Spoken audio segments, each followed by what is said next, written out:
And now back to 80/20 estate planning. Here's your host, estate planning expert, Al Gibbons. Welcome back to 80/20 estate planning. This is your host, Al Gibbons, and I'm with Brian Titus and Cliff Schlesinger, two outstanding attorneys who are actively involved in estate planning and business continuation planning for business owners. And today we're talking about family businesses. Cliff, I want to go back to what we were talking about just before the break, and we were talking about getting clients through this very complex process and through all these issues.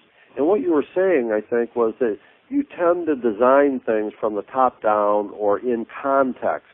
And you said that you first started with the wills. So I presume by saying that you're sort of saying in life this is sort of what I want to have happen, and then you get to more specific things. Could you continue along that line? Sure, Al. Part of what you want to do in this process is make sure that obviously you cover all the different possibilities or scenarios. But I've found that one of the easiest ways to start is doing wills or general estate planning for the patriarch, matriarch, the primary or majority shareholders in a family business, because it forces them to think about some of these issues of if they're gone, which child or which children should control, whether they be executors or trustees under their will, how they're going to deal with some of the liquidity issues that Brian had mentioned before, how they deal with children outside the business compared to children in the business. And by going through that process, but really limiting it in the context of wills, powers of attorney to cover disability or a rev trust if it's appropriate, and other documents, you narrow in on those issues before you start to get into sometimes the much more difficult issues of shareholders agreement, employment agreements, and more sophisticated planning techniques that can be implemented to help reduce or save taxes. Cliff, that would seem, that process would seem, though, to make things easier because the problems would have been uncovered along the way. They would make sense in the context that they've arisen, and the clients would understand that they're sort of hoping getting through this, and it's necessary to get through it. So logically it follows, right? That's correct. One of the important aspects in this process is dealing with professionals who have been through it before, know the kinds of questions to ask, and can provide some guidance instead of just being order takers. Right. And an important piece of all this is in doing the wills and doing the tax planning, identifying the liquidity concerns, again, that Brian had mentioned, then you can look at the various insurance products that are out there and the use of insurance trusts. And again, if you can be dealing with the insurance professional that's familiar with it, the lawyer that's familiar with it, the accountant who is usually there and get some of their input, it can help to guide the process.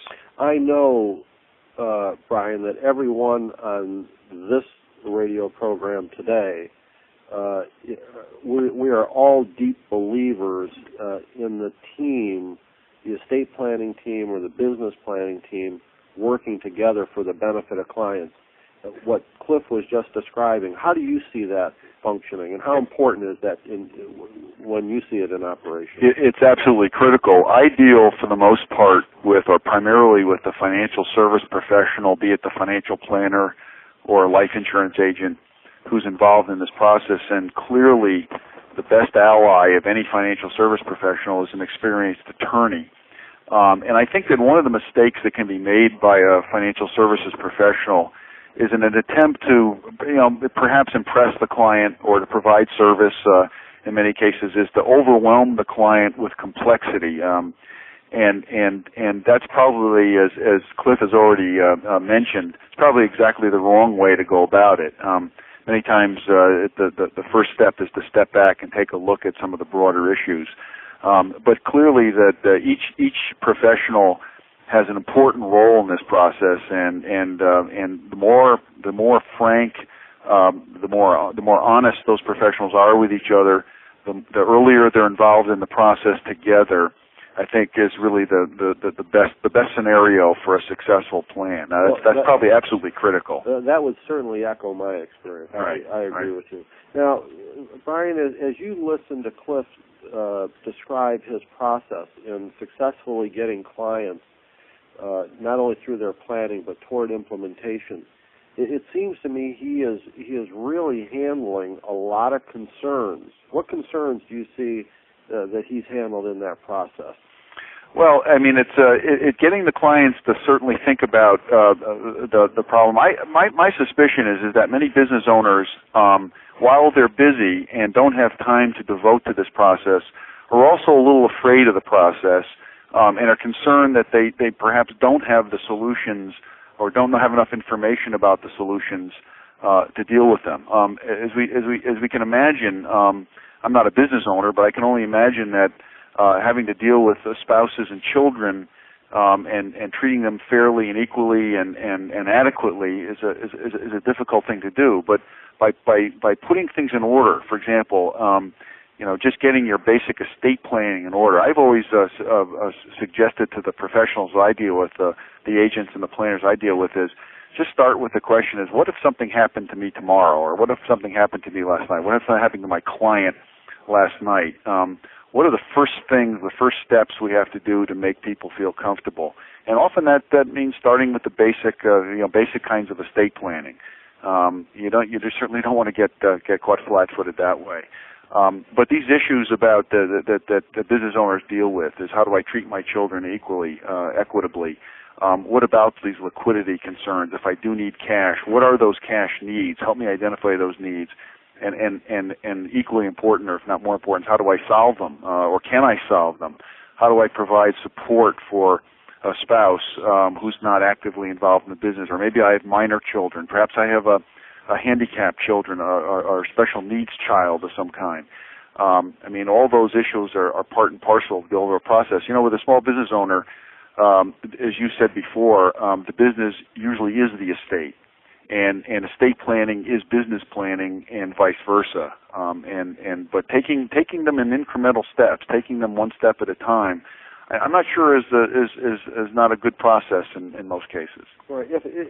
If I'm the entrepreneur, Brian, and I'm 50 or 60 years old, and I'm the sort of the typical entrepreneur, I'm going to sort of go with my boots on. How can I do my planning and yet still keep control? Can I still keep control? Because that's a big issue, isn't it? Yeah, I suppose so. As I said, it's very difficult for someone who's poured his blood, sweat, and tears and money into a business for 30 or 40 years to simply walk away from it.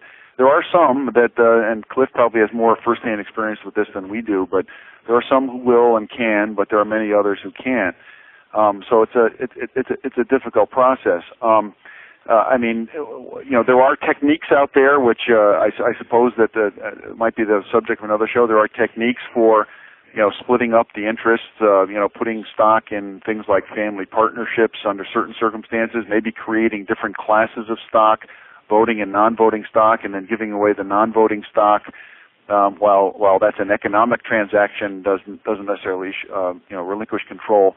Those techniques can be used in certain circumstances. As I said, there's a risk in being overly complicated, especially with many small business owners are fairly simple people in many respects. But those are the types of strategies you look at when that time becomes appropriate. And I think what Brian's saying, Cliff, is it's not impossible. I don't want to make this too strong that we can have our cake and eat it too, but we can do planning. And it doesn't require that we give up all control and do all those things. Business owners can do some significant planning, and there is hope they can get through this process. Absolutely. Okay, let's talk more about that. Let's take a quick break. We have a lot more to cover, and let's do it right after the break on the other side. 80/20 Estate Planning will return after these short messages. Mortality. Who dwells on it? But when it comes to planning your estate, it's never too early to start. For smart ways to get the most from your estate and planning team, you need to hear Al Gibbons, creator of the heralded 80/20 Estate Plan. Implement 80% of the planning you need in 20% of the time it normally takes, from A to Z in 60 days. Contact AEG Financial Services today at 610-917-8940 or email them at algibbons@algibbons.com for more information about Al's expert services and related products. Al Gibbons of AEG Financial Services is a highly respected expert in the complicated and often confusing world of estate planning. Put his years of experience in dealing with real situations to work for you. Contact AEG Financial Services today. Call 610-917-8940. That's 610-917-8940 or email algibbons@algibbons.com. Tune in every Tuesday from 1 to 2 p.m. for Abound in Hope, a program sponsored by St. Edmund's Retreat in Mystic, Connecticut. St. Edmund's Retreat is recognized nationally by the Catholic community as a center for evangelization and renewal. Located on a beautiful 12-acre island in Fisher's Island Sound, we offer retreats, spiritual development, and educational programs for laymen and women, couples, seniors, and youth, as well as priests and religious. Our programs faithfully reflect the authentic teaching of the Catholic Church and the mission of the Society of St. Edmund. You can contact us by calling 860-536-0565. That's 860-536-0565, or by visiting our website at www.sse.org/enders. At St. Edmund's Retreat, we're working to make the new springtime a reality today. Today's money. It's not just who you are, it's what you're made of. It's not just having a name, it's making one. Not just being, but creating. In fact, 8 out of 10 today's millionaires aren't inheriting their money, they're earning it. That's not just evolution, that's revolution. And one company understands how money has changed, and that company is Phoenix. Call 1-888-456-3451 or visit us at phoenixwm.com, because money is not what it used to be. Baytower Nursing Center reminds us, in every person there is a living heritage, experiences, and memories to share. Show you care by visiting with an elderly neighbor, friend, or family member. Share an afternoon and learn about life from the most people in the world. This message has been sponsored by Baytower Nursing Center, located at 101 Plain Street here in Providence. For more information and to take a tour, call 351-4444 for Baytower Nursing Center, a skilled nursing facility caring for our seniors. Remember, love is ageless, and growing older should always be graceful.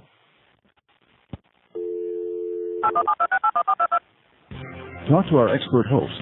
In the Providence area, call 621-WALE. Outside the Providence area, call toll-free 1-877-621-WALE. And now back to 80/20 Estate Planning. Here's your host, estate planning expert, Al Gibbons. Welcome back to 80/20 Estate Planning with my guests, Cliff Schlesinger and Brian Titus. Cliff, we were talking about a lot of things to do with business continuation, and I think it might be good if maybe perhaps you can think of an example of a case that you've worked on recently or in your practice where you start talking about transitioning the family business. We were talking about control issues and how do businesses, how have some of your clients done that? Any case come to sort of mind? Yes, Al, there's one, I guess, that I've just dealt with recently where I think that it is well on the right path to a successful transition, and part of the reason is that the parents, who are both active in the business, have really taken the time to deal with this issue while they are both alive and well and relatively young, in terms of helping to train their children who are active in the business. 2 of the 3 children are active in the business in the various aspects that help to make the business successful. The parents have been willing to invest the time to let the children have some authority, to bring to the table some ideas in terms of planning and implementation, as well as putting in place documentation that makes it clear how things will move forward. So that it's not just a big shock to the family, to the company, when one or both of these parents gets ill or dies, and then the children are sitting there saying, well, what do we do? We've never had control. They've been tutored along the way. Mm-hmm. in this particular family where there's one child who is outside of the business, what they've also done is made provisions where the family also owns the real estate that the business occupies, and this child participates in the partnership that owns that real estate. So there's some cash flow for that non-active child. But the key element has been an open, free discussion, good lines of communication, and the parents being willing to take the time to take a hard look at the strengths and weaknesses of their children, and who is better able to do certain jobs going forward. Cliff, in evaluating their children in this business that you're talking about, or some of your other businesses, are they using other professionals, psychologists, business counselors to do some of that, or are they sort of doing it with their own natural inclinations and so forth? It's a combination of a number of different factors. They are using a family counselor, and there are a number of good professionals out there who can help coach a family through this process. They also have some non-family members who are executives or professionals in the business, and they're asking for their input because the hope and expectation is that these professionals will continue to work for the family and with the family. They are looking to me as the lawyer. They're looking to the accountant to give some guidance. But a lot of it is also good lines of communication with their own children for self-evaluation.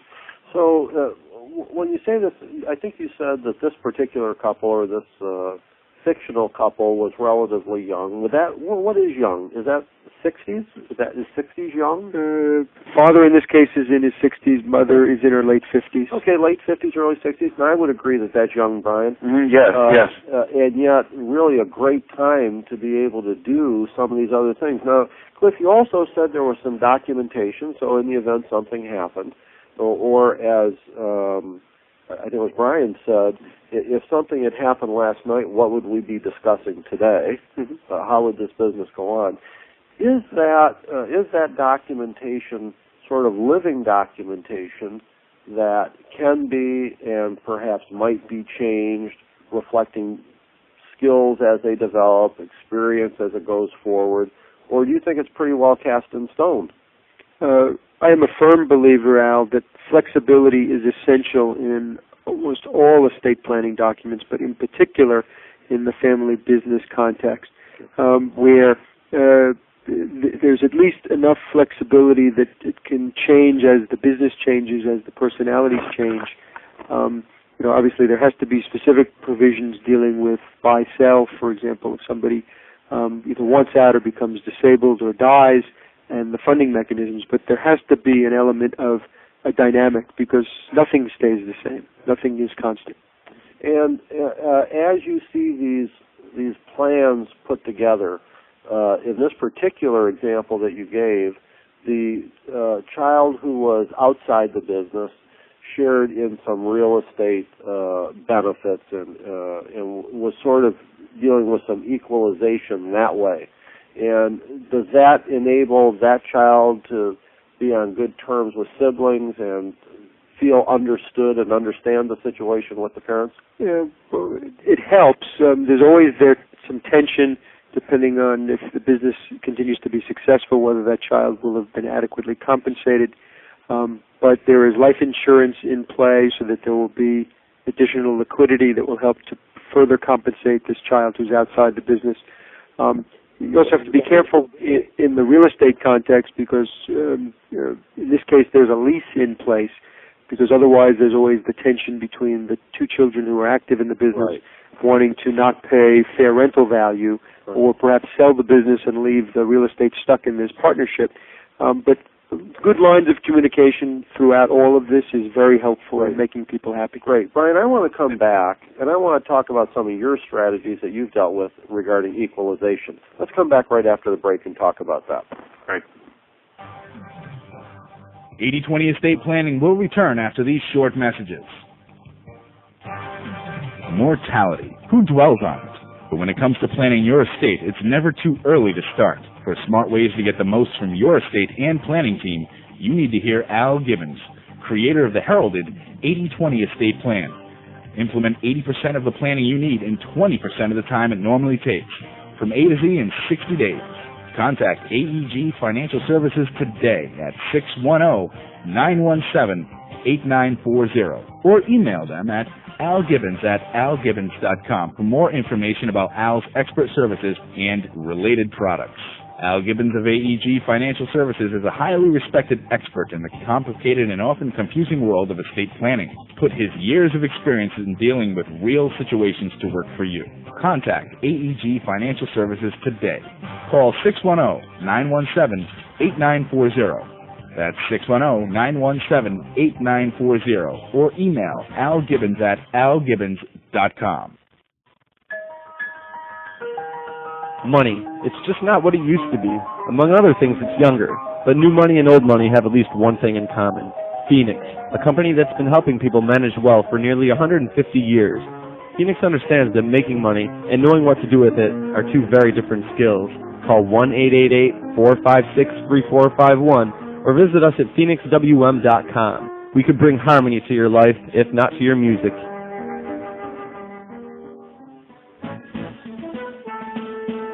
Mr. Mello, you look frustrated today. Anything I can help you with? Not really. My business software system is not meeting the needs of my growing operations. I think I can help. Shellco Consulting is one of the Northeast region's top resellers of MAS 90 business software. This accounting distribution and manufacturing software can incorporate client-server technology, and it is used and recommended by more accountants than any other software package. Shellco Consulting also has expertise in implementing customer relationship management software. As an authorized dealer of SalesLogix, the fastest-growing CRM software in the U.S., Shellco Consulting can help your company integrate your marketing, sales, and customer service efforts. Wow, that's just what I need.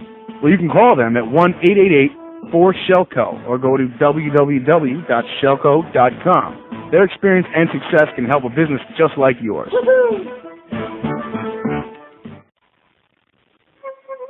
Today's money. It's not just who you are, it's what you're made of. It's not just having a name, it's making one. Not just being, but creating. In fact, 8 out of 10 today's millionaires aren't inheriting their money, they're earning it.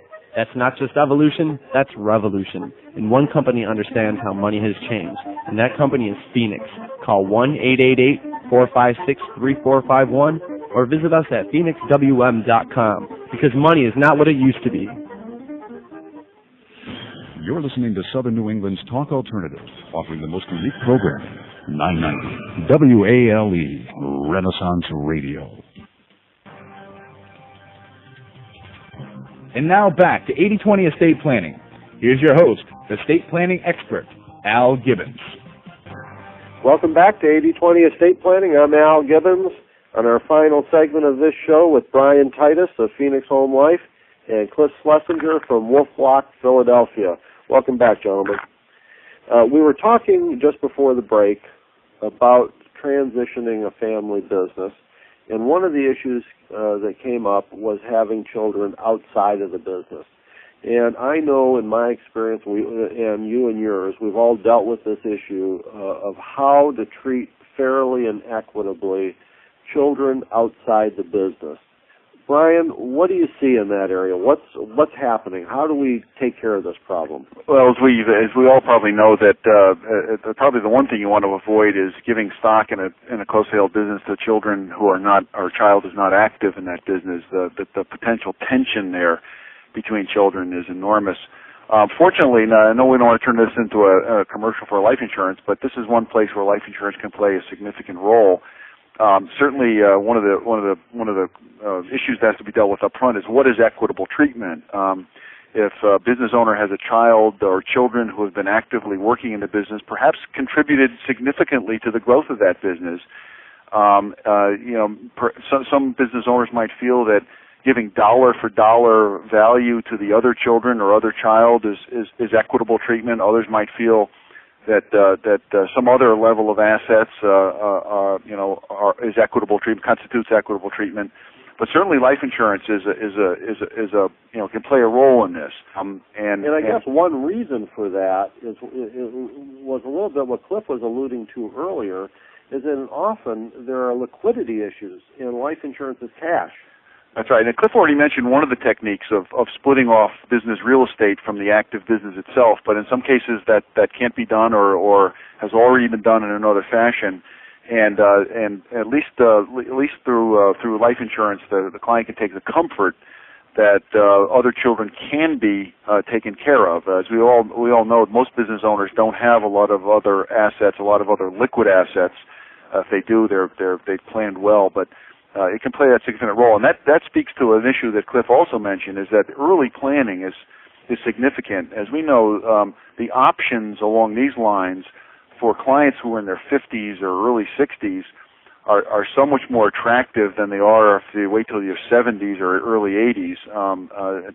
Solutions become very, very difficult if you wait that long. Difficult in terms of cost, difficult in terms of health issues, and also the family dynamic gets set. Yeah, emotionally it's just easier to do it probably when it's younger. Mm-hmm. Right, Cliff? Okay, gentlemen, I want to sort of sum up what we think are the most important points today. Cliff, what are 2 or 3 of the most important things you would like our listeners to remember from this show today? I would say plan early and think beyond just the tax aspects. Think about the emotional aspects as well. Great. Brian? Seek out an experienced, good professional or professional advisors. Be willing to invest a little bit in that process and do it early on. Gentlemen, thank you for being with me today. Thank you, Phoenix Home Life, for being a sponsor for this show, one of the premier life insurance companies in the industry today. As an independent professional, I enjoy doing business with your company. Brian. Gentlemen, we're having another show next week. I think we've set the stage. Brian will be back. We'll have another guest with us. Thanks for being with us today on 80/20 Estate Planning. Thanks for having us. Thank you, Al.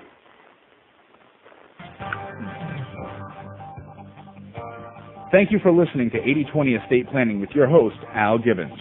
You can tune in to our live broadcast every Tuesday at 4 p.m. If you would like to contact Al Gibbons, you may email him at algibbons@algibbons.com or mail your questions and comments to AEG Financial Services, The Commons at Valley Forge, 1288 Valley Forge Road, number 53, Phoenixville, Pennsylvania, 19460-2681.